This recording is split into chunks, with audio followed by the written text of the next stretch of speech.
ہم وہاں پہ کائے کے لیے گئے تھے؟ اس کے بدلے ہمیں کیا ملا؟ اربوں روپے کی ہم نے امداد اور مدد کی، ہم نے کوئی مطلب کے لیے نہیں، یہاں ظلم ہے۔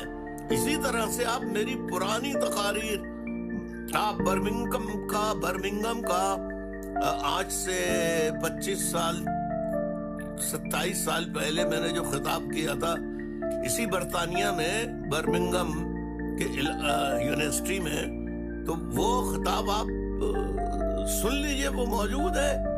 تو اس میں نے بتا دیا تھا کشمیر کے، اس میں بھی کشمیر کا ذکر کیا تھا، اور پاکستان میں تھا تو بھی کشمیر کا ذکر ہوتا ہے۔ میں نے 90 میں مینار پاکستان پہ کشمیر کا ذکر کیا ہے۔ لیکن اصل میں تو فوج کشمیریوں کو اور حکومتیں، جو فوج کی ایجنٹ حکومتیں ہیں، بدقسمتی سے وہ کشمیر کے نام پہ سیاست تو بہت کرتی رہیں، عوام کو الو بناتی رہیں، لیکن فیصلے سارے کشمیریوں کے خلاف کرتی رہیں، اور بالآخر فوج نے آدھا کشمیر تو انڈیا کو تشتری میں رکھ کے دے دیا۔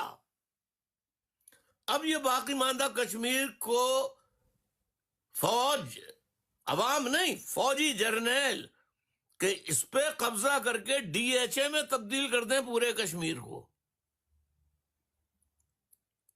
اور کشمیریوں کو فنا کر دیں۔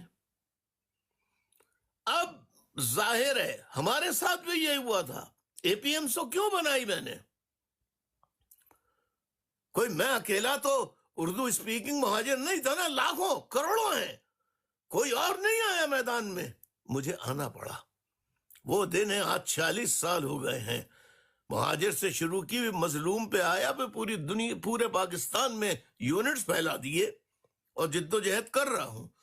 عوام کا کوئی فرض بنتا ہے، لیکن عوام فوج کے سحر میں، فوج کے جادو میں ایسی جکڑی ہوئی تھی، آئی ہوئی تھی، کہ جس نے فوج کی غلط کاموں کی نشاندہی کی کہ جرنیل یہ کر رہے ہیں، تو لوگ اس کو ایسا سمجھتے تھے جیسے نعوذ باللہ کعبہ، مکہ مدینے کے خلاف، نعوذ باللہ استغفر اللہ، کوئی غلط الفاظ استعمال کر دیے۔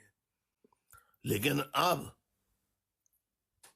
کشمیری نوجوان خاص طور پر، انہیں آزادی کی اہمیت کا بھی پتہ ہے، تاریخ کا بھی پتہ ہے، اور وہ جد و جہد کر رہے ہیں۔ میں جد و جہد کرنے والے کشمیریوں کو سلام پیش کرتا ہوں، شاباش، اپنی جد و جہد جاری رکھیں، اور خدا را پاکستان کے ساتھ شامل نہ ہوں۔